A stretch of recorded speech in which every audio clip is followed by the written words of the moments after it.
Mark Drewell is someone that I've known, I guess really since almost the beginning of my time here. I've been here now 2 years.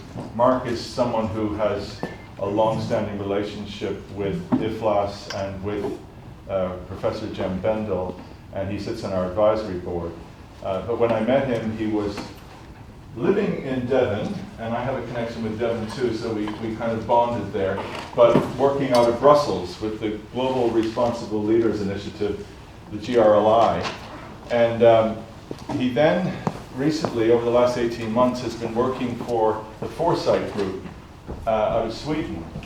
And I'm going to let him tell you more about that, because he's very much an entrepreneur in the movement of business for the better, for the common good, for the common good of society. And he's certainly grappling with those sorts of issues with business leaders and companies in his current work. So I'm going to let Mark tell you more about that. Mark is not going to use PowerPoint. He's going to give us a good old-fashioned talk. But he's certainly open for you to ask questions and engage as we go along. And we're going to roughly go for an hour before opening up for a wider Q&A, but I think Mark is certainly open to having you engage as we go along. So over to you, Mark. Thank you. How are you all doing? How's everybody? Tired? All right. And that's the people who are not on the MBA program, right? Yeah, thank you. It's great. Thanks, David. It's great to be here. First of all, a bit of a sound check. Can everyone hear me? I'm not using a microphone. This one is for the recording. Okay, that's cool. That's a good start.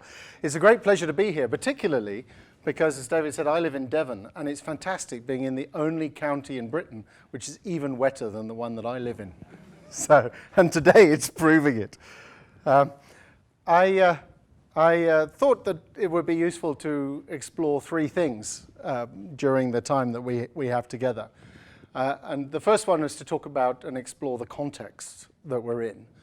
The second one was to look at the question of responsible leadership and what that is all about and the lenses that I can share with you on that. And then the third one was to look at some sort of practical ideas about what do you actually do if you are trying to change the way things work, and how does one make that function in a way that increases the probability of success.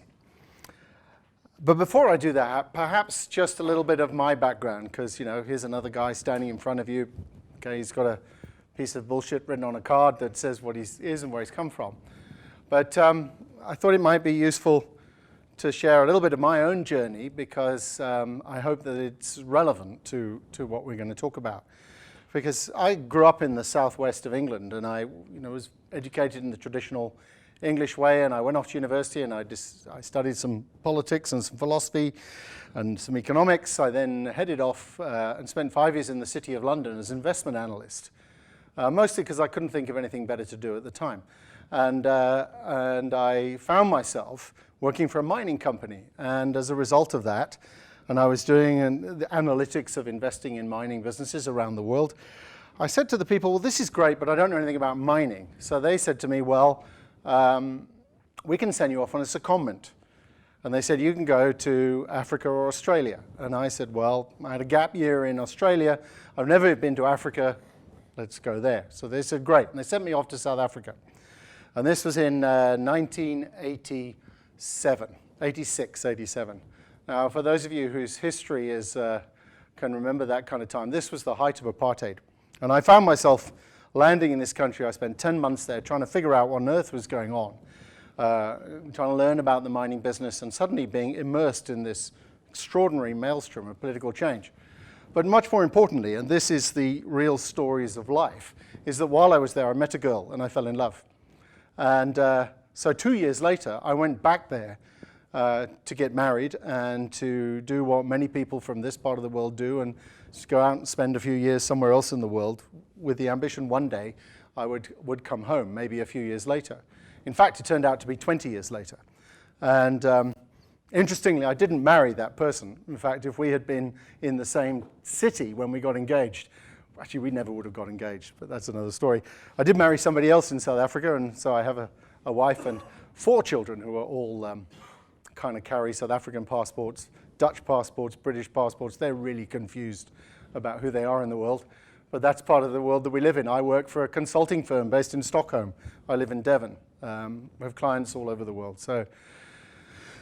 So while I was in South Africa, I found myself in the middle of this is 1989. Nelson Mandela had not been released. Is anyone here from South Africa, by the way? Close. How close? Zambia. Okay. I'm from Mozambique. From South Africa. From Joburg. And Mozambique. There's a hand there as well, was that? Also South Africa.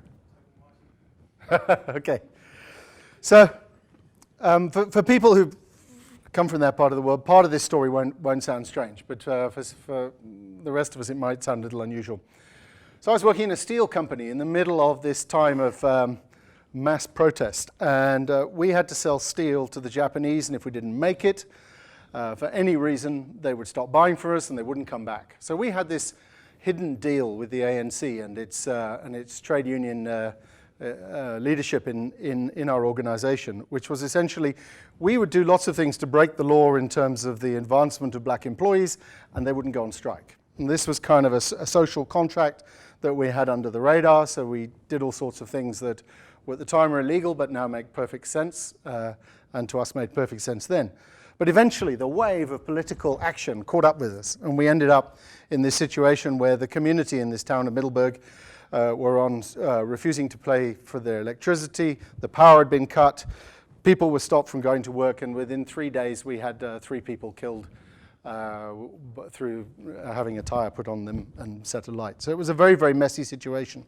And 3 of us as young managers at the age of 27, I was 27, the oldest one of the 3 of us was 29. We looked at each other and said, we should try and do something about this. So we got hold of the head of the trade union, and we said, listen, I don't know, but do you think you could get the guys who are the angry youths in the townships to come and have a conversation with us to see if we can figure this out? And the trade union head said, yes, we can.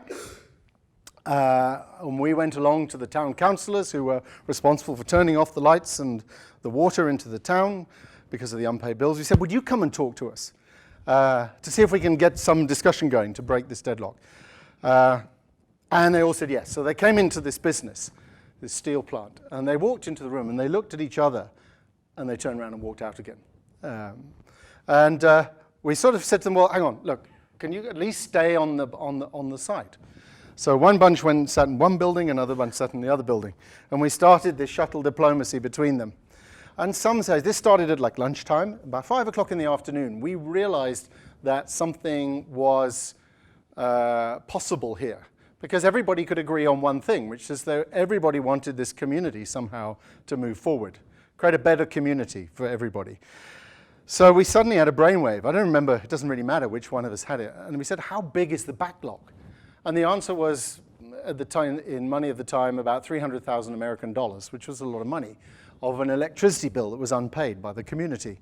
So we went along and we picked up the phone to the chief executive in Johannesburg, 100 miles away. And we said to him, we've got this idea. Would you be willing to settle the bill, the backlog? And he said, well, why would I do that? And he said, well, because people have agreed that if we settle this bill, they will at least sit in the same room and talk. He said, will that call off the strike? We said, well, we don't know, but we think it's worth a try.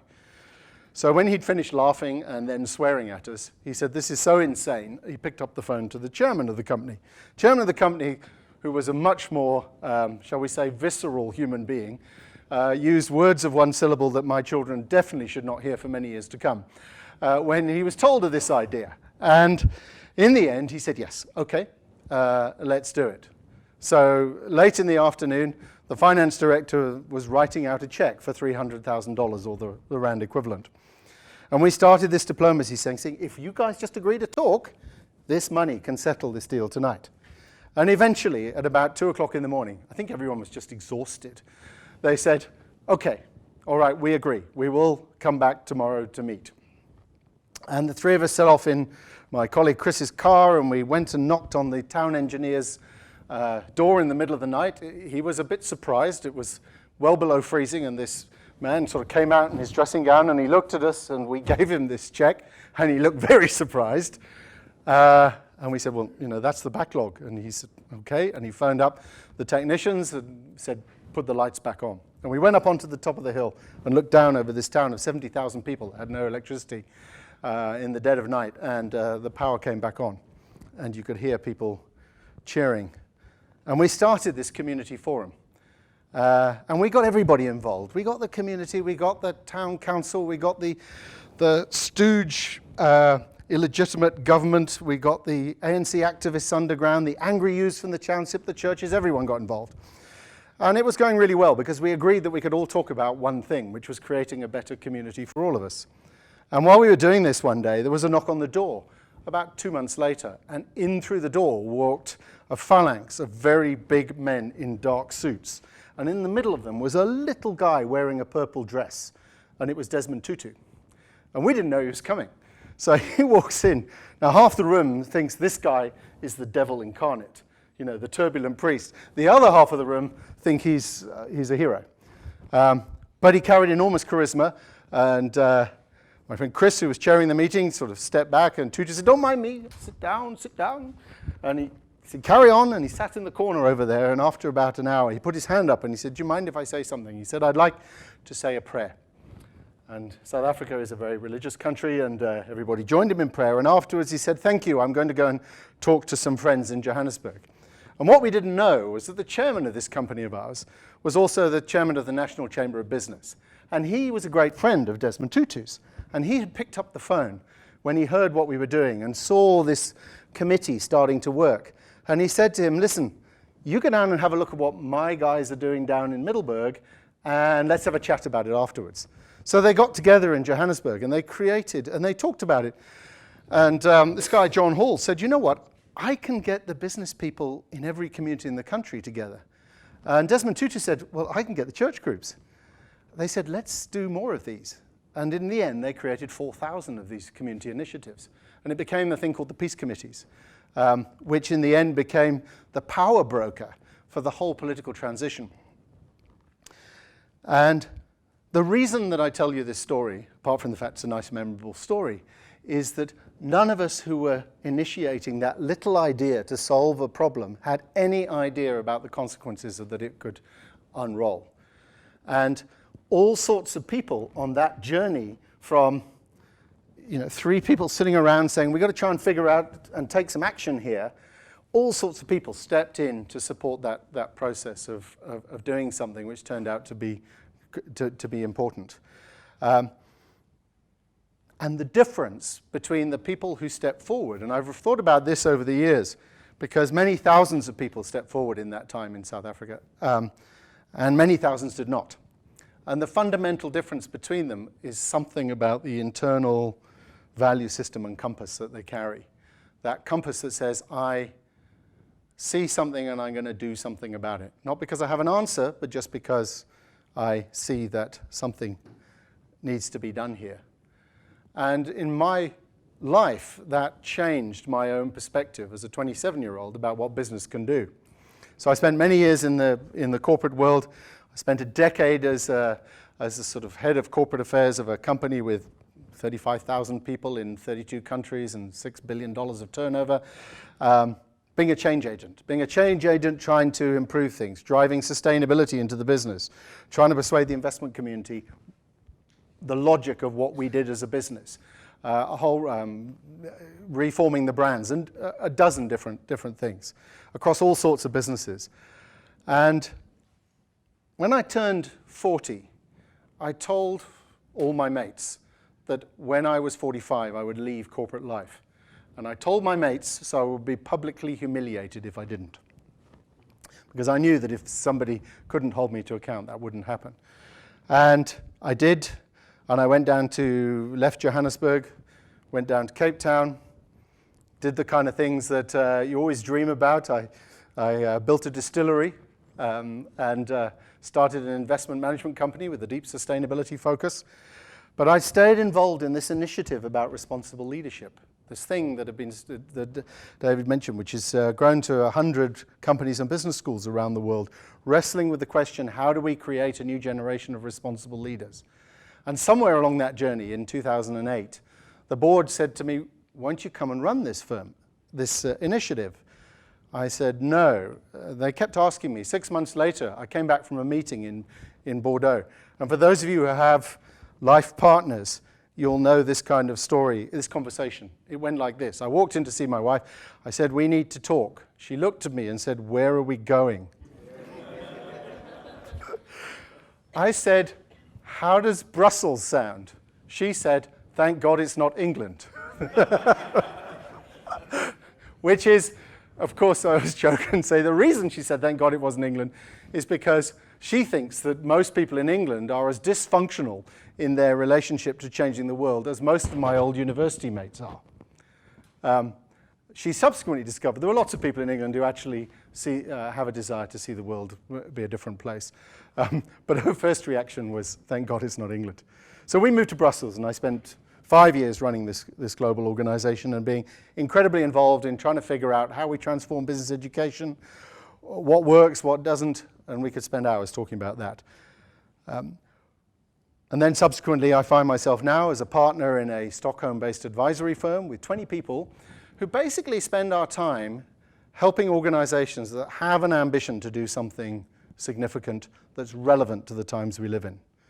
If you'd met this firm, Foresight, 10 years ago, they would have been all about helping. Are you familiar with the Lifecycle Curve of companies? You know, from birth through success and then decline.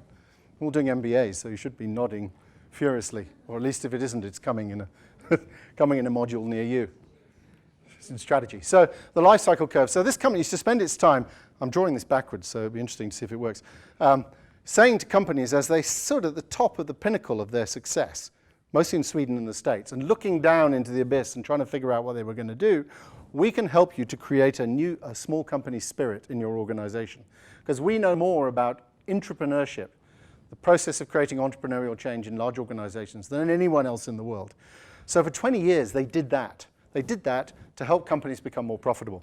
And about 10 years ago, they started thinking a bit more deeply about this, and they said, hang on, actually, this stuff is really relevant to the bigger challenges of the times we live in. And started doing work around the world with organizations who had an ambition to create something new that was really relevant to the times we live in. So I sketch all of that because my life for the last 20 years has been a combination of the world of large institutions, the world of business, and the world of trying to figure out what it is that's going on and how do we fix it. And I say what it is that's going on because that brings me neatly to the first part of these three pieces. And this is the context that we're in right now. And the context, for me, I'm going to talk about it because even if we can't get on the same page, I'd like you at least to know what page I'm on when I'm talking about the next remarks. And I've spent the last 2 years going around and talking to leaders all over the world and saying to them, where do you think we are? You know, what's going on? When you look at your own organization, when you look at the society in which you live, and I've done that in Africa, I've done it across Europe, I've done it in the States, a little bit in Asia, not so much. I get basically the same answer. When you look people in the eye and you say, what do you really think is going on? The executive summary I get is that the system is broken. The system is broken. People have lots of different explanations of why and how, but it's fascinating. At a gut level, that sense that the logic of the system in which we function as leaders is broken, I find is almost universal. And that's different. It's very different to how it was 10 years ago. Because I used to do a lot of work 10 years ago teaching people about sustainability. And I'd walk into a room and I'd say something like, in the next half hour, I'm going to talk to you about why I think the system is broken. And half the room would kind of go, oh God, what's this rubbish? Especially if they were bright people and especially if they were engineers. And if they were finance people, they were even further onto that. I'm just trying to see who else I can insult. Marketers, the whole lot, doesn't matter. That 10 years ago, half the room didn't have that feeling. Now, and interestingly, particularly at senior leadership levels, people really get this gut sense that we live in a system that's broken. And so I got to think about, how do I understand that? And you can spend a lot of time picking on the individual pieces of the story. You can look at issues around climate change. You can look at and issues about nature, about the fact that we're destroying species at 1,000 times the background rate. You can look at the Stockholm Center for Resilience with its 9 measures of the extent to which the natural world can support human life. And you read that 3 of them we've already passed that point, and 5 of the other 6 are threatened. The only one which we've actually successfully dealt with is the ozone layer, interestingly enough. And of the 3 that we've passed, the latest one is climate change. It's not the original one. So the poster child of our global conversation is actually 3rd on this list of things that that we struggle with. And then you can go from the natural world, you can go down the road to the world of social science, and the kind of body of evidence about the way in which our economic system is not serving the common good, the way in which we're not creating the capacity for the extraordinary wealth that we've created to trickle down and uplift everybody. You can see all of that information. It's all kind of there. But what I realized was, in fact, the best way for me to understand it is with the idea of narratives, of stories. And the way I frame it, and the way it makes sense to me, is to understand that we lived in a time through broadly the whole period from the Second World War to the end of the 20th century, where the narrative, the story that we all lived in, gradually coalesced towards a single idea. And that single idea was that the game was economic growth. The game was economic growth, and the subtext was that perpetual growth was both a good thing and possible. Now, narratives are really interesting. Imagine you were in ancient Rome at the time, sort of the year 0. The narrative then was a narrative of multiple gods. It was a narrative of the Roman games, Pax Romana, the expansion of the empire. Slavery, a whole bunch of things that were perfectly normal. In fact, that narrative continued for at least 300 years. It was very, very established. And if you were a leader in that time, when you were in this fixed narrative, the issues you confronted were essentially about optimizing what already existed. That was the name of the game as a leader. Now wind forward a bit and go forward to, say, the 1700s in Europe, where on the one side you had the establishment, and that was about the divine right of kings, about feudal lords, or about serfs, about duty, about being born into the place you were always born into. But then over here, you had the Enlightenment coming at you.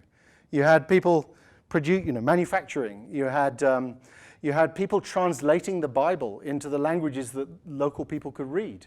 Suddenly, the whole game was changing. And you had this collision of 2 narratives, the future and the past. And the past was the establishment.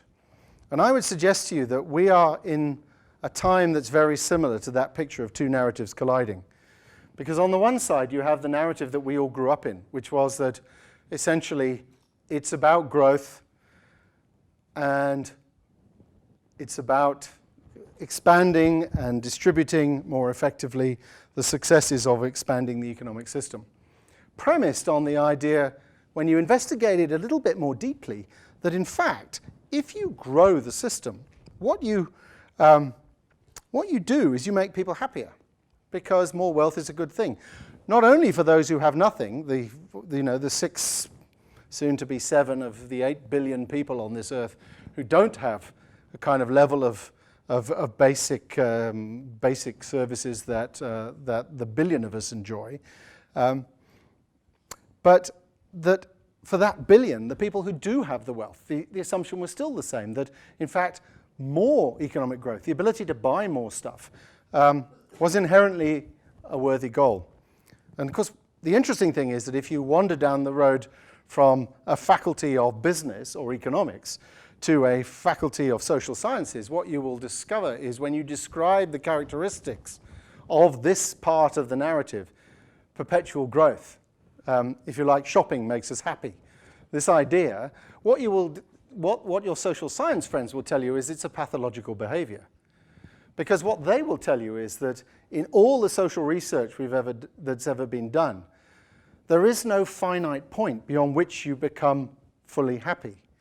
What happens is, once your basic needs are met, essentially what happens is you start referencing yourself relative to your neighbors.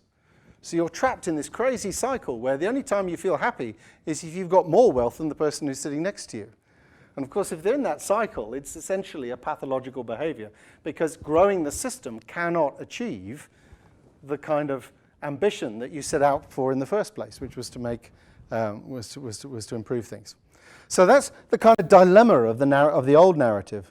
But the new narrative that's unfolding all around us is a different narrative. It's a narrative that says, actually, the job of the system which we operate is about well-being. It is about creating a framework within which the deeper reasons why people can be satisfied in life are met. And I'll give you the 6 core ones, because this is quite fascinating. This is another piece of social science research. There's a paper here, by the way, and all this is referenced, so you can we'll be showing it, yeah. So you can get all of this stuff. But so there are 6 things that all human beings kind of look for. First one is love. Love is about the quality of our personal relationships. The second one is being in community, being connected to some community that is bigger than ourselves. The third one is doing meaningful work, doing something meaningful in our daily work, whatever that word work means.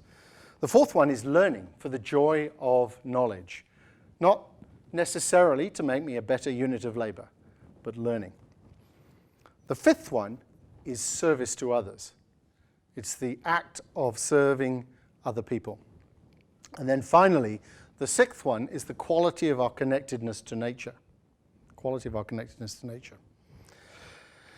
And we have done a whole load of work in the Foresight Group in partnership with a firm called Quattroporte in Sweden. And let me tell you about Quattroporte before I tell you about the work we've done.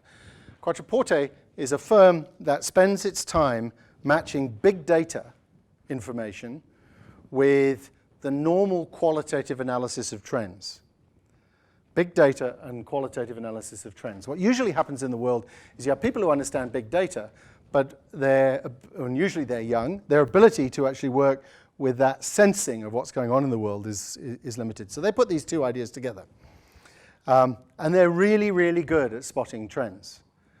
Often that doesn't make them very popular, because they'll walk into their clients, a large supermarket, and tell them that everything that's in the strategy of this client is complete rubbish. Because although they think it makes sense, when they look at the big data and match it with what they're seeing, they discover it's actually not coherent with the trends that are really going on. And what we've figured out in the last, I suppose, basically 6 months of continual conversations is that we thought that it was something about, there are all these phrases hurtling around about the circular economy, about issues of well-being, about there's mindfulness, there's a whole raft of kind of activities, there's the organic food movement, this raft of things going on in the world. And basically what we've finally figured out is if you like, a framework within which all of this fits, that I would suggest to you is the defining framework of the way the world of business is moving in the 21st century. And this is the idea of what we've called the meaningful economy. And it's about, essentially, this idea of the economic system reorientating itself not towards an agenda of perpetual growth, but towards an agenda of matching these kind of 6 fundamental human needs. This idea of love and community and knowledge and being connected to nature, serving others. and so on. So I have to say this is the first time that we've actually shared this outside of our own internal knowledge. So if in 3 years' time the meaningful economy is all over the place, you will know that here in Cumbria you heard it first in a public domain. The interesting thing about it is that all of these various kind of pieces in the puzzle, the shift towards making manufacturing closed loop. Are people familiar with the notion of the circular economy, of closed loop supply chains? Basic, simple, some are nodding, some are not. So short summary, essentially the 20th century logic of manufacturing was you took natural resources, you made something, and you threw away. Either both the waste from making it and eventually the product itself. The closed loop circular economy argument says that every output is an input into something else. So you're trying to massively reduce resource consumption by reusing, recycling, re-engineering, and creating a circular effect. So you're essentially moving more towards the logic of mimicking nature. So there's this whole raft of things going on that are coherent with this idea that we're shifting towards something that's not about simply doing more stuff. It's about creating a meaningful economy. And that's very exciting, but it's also really challenging if you are a leader. And it's particularly challenging because I would suggest to you that very, very few organizations of any kind, public sector, private sector, NGOs, are genuinely fit for purpose for the times that we're moving into. And I've just, the week before last, I was in Cambridgeshire for 3 days of working with a group of 68 people who come from 30 of the UK's largest organisations. So from the civil service to the Bank of England to a whole bunch of financial service, professional services firms, to manufacturing companies. And these people all expect within the next 10 years to be on the central executive team of their organization. So they've been handpicked because, in theory, they're the fast trackers. Not because they care, not because they're interested in what's going on in the world, but because they are, in the traditional mode, expected to be the people who will take the organization forward. And what's fascinating is after working with them now for 4 days, 3 days in one residential, and then after the first day of this second residential, it became really clear that this idea that their organizations are profoundly not fit for purpose was universally felt. Universally felt. If we'd asked that question, we did ask that question at the beginning of the first day of sort of 4 days previously, which was back in October last year, most people in the room felt that there were kind of a few issues, but basically things were fine. And as they started to wrestle more deeply with the questions of where is the world going, this realization that their own organizations were not fit for purpose was really challenging them. What's also interesting is that the very reason they were in that room was because over the last 3 years, the team that put together that initiative, which is called the Forward Institute, had gone to the chief executives and chairmen of all of these organizations and said to them, we don't think your leaders are able to help your organizations to be successful in the period when they will be in charge, 10 years out, 5 years out even, for 2 reasons. And the reasons are that, first of all, this fundamental point that the entire logic of the system is changing. And secondly, because the people you promote into positions of leadership typically have 2 characteristics. One is that they are really good at optimizing what exists inside the company. And 2, the second thing is that they are really good at their internal networks and the culture of the organization as it exists today. That's what it takes to get to the top. And what's interesting is that in every single one of these cases, CEOs and chairmen of the companies all go, yes, you're right. The liberating thing is we're also saying to them, and by the way, we're not expecting you to change because you don't have those skills either. And you watch their body language, they go, thank God. Because one of the eternal truths of leadership is that even the most narcissistic, egotistical leaders I know somewhere inside them there's a little person speaking that says, really? Me? Am I doing this job? I'm not, I'm actually this just like everybody else. And that's so when you ask people who've reached the pinnacle in any organization, in business, in politics, to be the leaders of change, a piece inside them says, I can't do that. I don't know how to do that. That's not what I was hired for. I was hired because I know how it works now, not because I know how it's going to work in the future. And so this is a really important piece about the nature of being, we talk about responsible leadership, because obviously the agenda that we talk about is the idea of creating the kind of change that's going to make a positive contribution in the world. But what's interesting is that when you sit face to face with someone who's in a senior leadership role and really discuss this question about their own sense of if they were about to get their own job, would they be able to make the organization be successful? Even at the level of being successful, let alone the level of being a contributor to society, part of them recognizes that that's something that they don't have. So that brings me very neatly to the question of, so what does that mean for leadership? And I'd like to kind of briefly sort of contrast if you like, the logic of what happens when you're in a narrative that is reasonably stable, in a time when fundamentally, yes, there may be technological innovation in sectors, but broadly the rules are not changing. The game is about optimization. So you need to be a really good manager of processes. You need to be really good at optimizing what exists. And in a political context, you need to be really good at lobbying for self-interest, because someone else has written the rules. So your job is to optimize your individual organization's success within the context of the system that's already established. If, however, you are living in the times that we live in today, in which the entire system is in some kind of transition, there are three other characteristics that you really need. And the first one is the notion of entrepreneurship. Because if we are right in what we're saying, that no organization is genuinely fit for purpose, then it's definitional that your job as the leader is to transform it profoundly, not incrementally. And in the final piece of this, I'll talk a little bit more about what that means.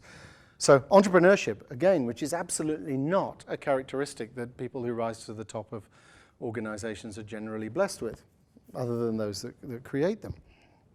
The second one is the notion of values-driven leadership. Values-driven leadership.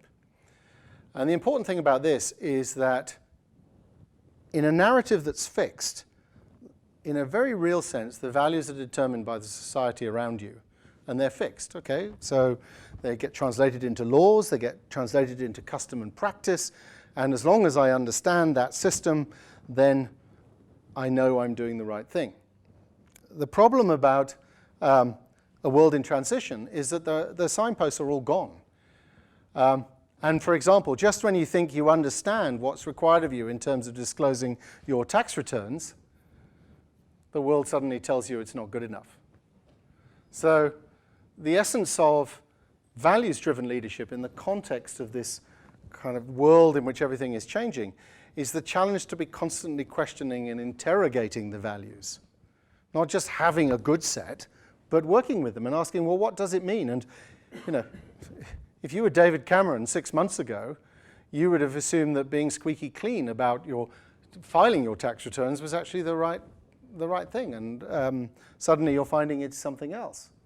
So there's this really interesting challenge about values-driven leadership. So that's the values-driven bit. But the other part is the leadership bit. And what specifically leadership in this context, I would suggest, means is the challenge of figuring out what is really going on, if you like, sense making. Because it's very easy to spend your time concentrating on, if you like, the assumption that the world hasn't changed. So typically that's the game of, well, okay, we've got to make sure that we increase our market share by 3%, and we need to just benchmark our salaries against everybody else's. But sense-making would say, hang on, actually, this entire logic of our manufacturing system is not circular. and we need to figure out what to do about that, because that's coming towards us. It's a small trend now, but in 5 years' time, it's going to be central to our success. Let's talk about the workplace. We actually still have an underlying attitude that says people are lucky to get a job in our organization. Now, that's a value system that many established organizations live with. Why? Because most people who run them grew up in a time when that was true. And the value system of the next generation is saying, hang on, I actually want some work-life balance. I want the choices. I want the time, be able to spend time with my children. So the sense making suddenly says, hang on, salaries and the way we employ people is not simply about, are we benchmarking our salaries effectively? So that's the second piece. So you've got this notion of entrepreneurship, and the second piece, which is about values-driven leadership. Then the third piece is this idea of statesmanship.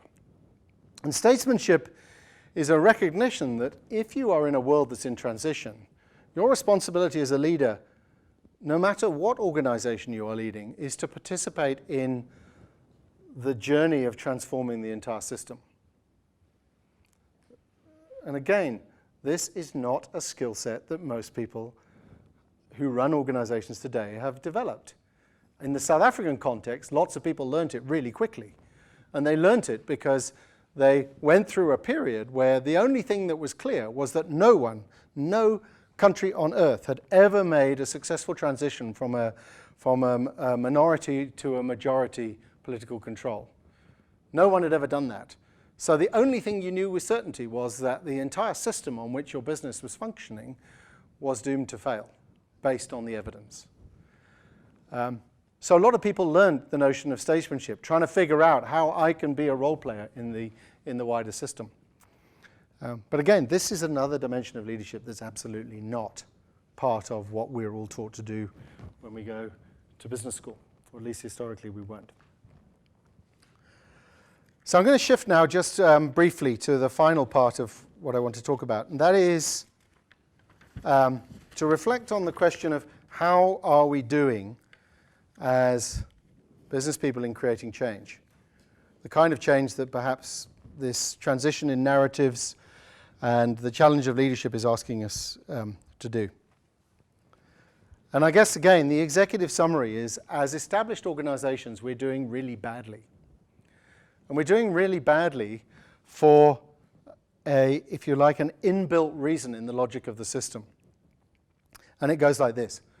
Most people think that successful businesses are successful because, or any organization, political, NGO, doesn't matter, are successful because they're inherently clever. Our work in Foresight of 35 years of trying to understand what makes a business successful tells us that fundamentally, institutions, organizations that are successful because they found something that works and they don't mess it up. And the entire logic of institutions is you build systems and structures to ensure that the people who work in your organization carry on doing exactly what they did yesterday and the day before and the day before. It's about 99% of the game is about making sure that business as usual stays very usual. The last thing you want is the airline pilots to wonder what it's like to fly upside down tomorrow morning when they're flying 50 passengers from London to Glasgow. You don't want innovation in most of what you do. And if you look at what entrepreneurs do to create a successful business, the way that a business goes from being a startup to becoming successful is figuring out what works and then doing more of that. And it's not very helpful, I would suggest, to have the heroic view of institutions that they're successful because they're clever. They're successful because they do stuff that works. Now what that means is that they build entire logics, entire systems which are designed to keep the organization doing what it does.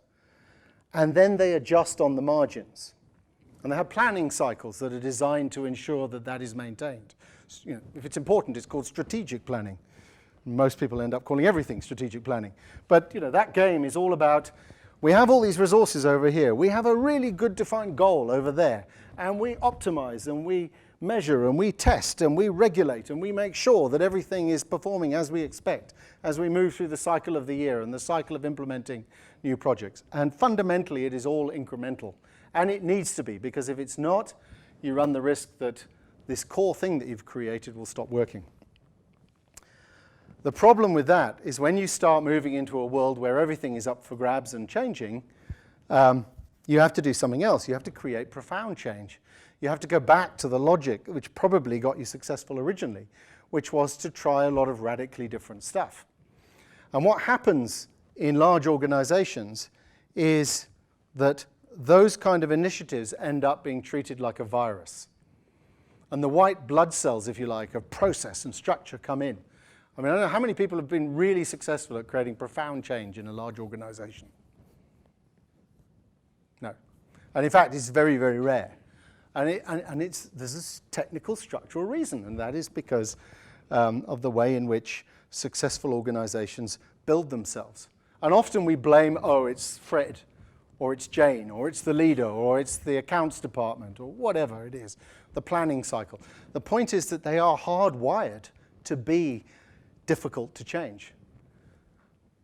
So this is the first of 4 principles that I'd like to invite you to sort of think about. And I'm not going to give you examples of each one. And there's a very good reason for that.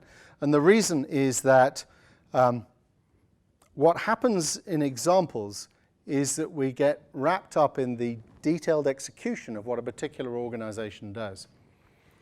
And the reality of the 3 principles that I'm now going to share with you in addition to this first one, that there's this big difference between, if you like, an institutional mindset and an entrepreneurial one.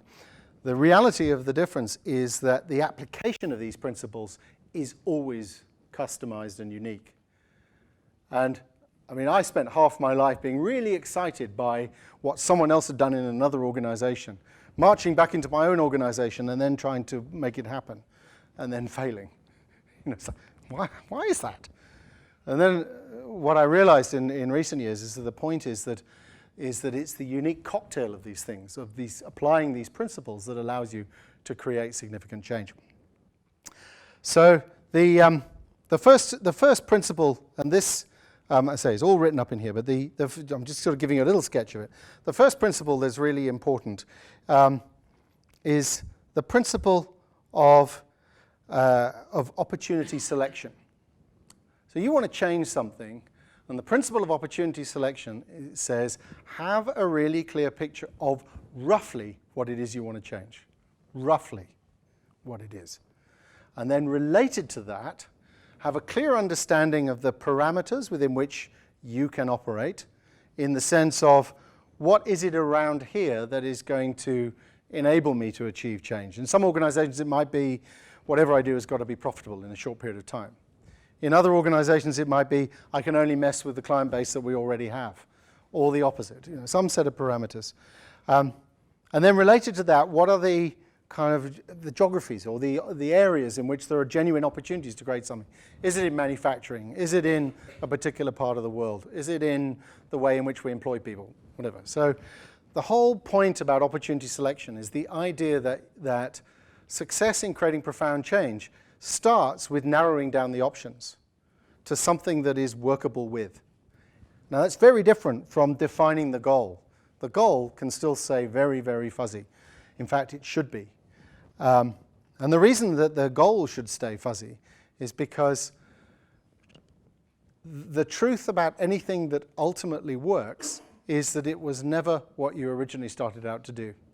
And every entrepreneur who creates anything will tell you that that is their experience. They had an idea, they set out, by the time they got there, they were actually doing something completely different. So opportunity selection. The second one is, again, and these are not rocket science, but people very rarely apply them all together. The second one is the principle of first who, then what. Now, if anyone has read Jim Collins' work on Good to Great, has anyone read the book Good to Great, Jim Collins? Yep. You'll recognize the phrase because Jim Collins uses it. And he uses it in a slightly different way, but it's just a minor aside. Jim Collins, as a young researcher, shared an office with the Foresight founders in Washington. So there was a lot of kind of conversations and crossover. But the concept of first who, then what is something that organizations almost routinely forget. They have a brilliant idea of something they want to change, and then they just appoint somebody. So they say, congratulations, you're now the person who's now going to go and do that. Now what they don't know is that you're about to, well, not you, but your wife's about to have a baby. You just moved house, your mother's sick. And like a good corporate soldier, you'll say, yeah, okay, I'll do it. But actually, 3 months later, you come back with all sorts of really good evidence as to why that change can't work. Because the reality is you were not self-selecting. You were not the person who was actually going to climb over the mountains to go and make that work, because you were not passionate about it. So first who then what says, find the people who are passionate. But of its own, that's not good enough. The second thing you need is people who have a track record of making change. Now, this is quite controversial, because one of the things that is always taught is the idea that you can learn every skill. Yes, you can learn most skills. But our experience tells us that the people who are most likely to succeed are people who have a track record of creating new stuff. Now, usually that may not be in the workplace, because institutions are really bad at finding people who create change.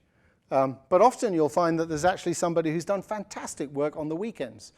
Develop their local football club or whatever it is. Amazing work in their church or in fundraising or a million different areas. So the second part of the first two, then what? If the first one is self-selection, the second one is people who've got a track record. And the third one, and this is all about increasing the probability that you'll succeed. The third one is the idea that somebody has people skills.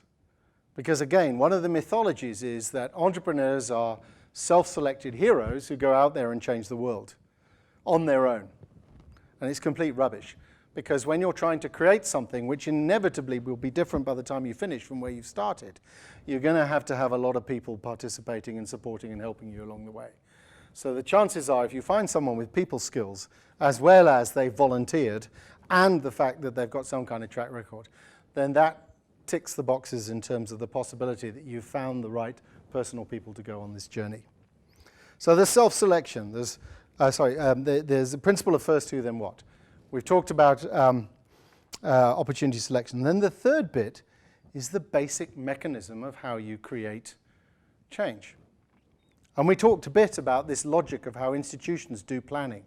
Align everybody and optimize. Micromanage, plan, check, make sure it's delivered at each key milestone along a journey that you set up at the start, that you check that it's going to plan. Production sites, building sites are very good at this. The entrepreneurial logic says light blue touch paper and stand back. In other words, find the people, give them the goal, and then let them get on with it. And the way that they get on with it is a cycle of learning. For those who are familiar with design thinking, you'll recognize the logic. You have an idea that's up there, a bit of a picture of where you're trying to go, and you try something. We frame it as think big, act small, start now. And the bit that most people forget to do is the start now. They spend a lot of time thinking big and developing the plans, but don't get on with the work. And the reason that's important is because there is no such thing as a bad idea. There is only an untested assumption. And what a lot of people do in leadership positions is they prejudge a good idea and say, no, I don't think that'll work. And in the entrepreneurial cycle, it doesn't matter whether it'll work, because the act of trying it will provide knowledge that will enable you to then trigger something else that might work. So there's a number of features in this. One is this cycle of learning. Do something, test, reflect, figure out whether it was any good. Repeat the cycle. Do, try, test, learn. Do, try, test, learn. So imagine it's loops going up towards a goal. The second part of this is the idea that you should have key milestones. And key milestones is that as you go down this journey, you create deliberately points where you stop and you revisit the goal itself. Because of what I said earlier, the fact is that whatever is one day becomes big, always started small, and fundamentally it was the thing that becomes big is not what was small originally and envisaged. It's a cycle. The goal itself changes, and that's, again, really challenging for an established institution that wants to know the result before they've initiated the program. So that's a really important dimension of this principle of an entrepreneurial learning loop. So very quickly, those sort of three principles are interesting. There's, first of all, understanding the difference before you get to the three principles between the institutional logic and an entrepreneurial logic. The second then is recognizing that it is about having some effective mechanism to create an intent of where you're trying to go, selecting what you're trying to do. It is about finding the right people, and it is about a fundamentally different process of execution than the traditional institutional logic.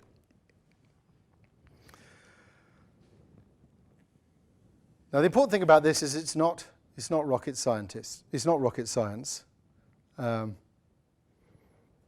I think it's really important because I've seen it now, sitting with these groups of people who are going to be the leaders of large organizations, and watching the way in which the chief executives and chairman, who volunteer their time to come and spend time with these people, respond to questions of how to recreate the new. They always do it in this institutional framework. And you can see the kind of energy disappearing out of people as this sort of wallows into a cycle of a feeling that they've got nothing to help. And it does matter because what's at stake really matters, because we are in this extraordinary transition. And I think the good news is that what I notice is with this notion of the emergence of the meaningful economy and the ambition that so many people have to be responsible leaders, to figure out how to make their organizations more successful in the context of the kind of world they'd like to live in. If you match those two things with an understanding of how you create significant change, I think we can really scale and accelerate the impact of the kind of change that's unfolding. And so as a final remark, I'd like to quote something, which is the words of Viktor Frankl, who was a Holocaust survivor and psychologist. And in 1977, he wrote a book, a collection of essays called The Unheard Cry for Meaning.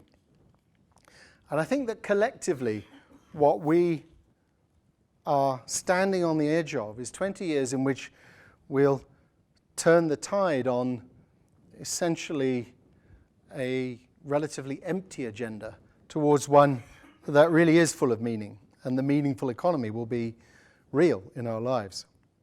And Frankl said in 1977, he said, "For too long, we've been dreaming a dream from which we are now waking up. The dream that if we just improve the socioeconomic situation of people, everything will be okay. People will become happy. The truth is that as the struggle for survival subsides, the question has emerged, survival for what? Ever more people today have the means to live, but no meaning to live for." And I think it's really exciting to imagine that we can be the generation that creates an economic system that changes that picture. So thank you.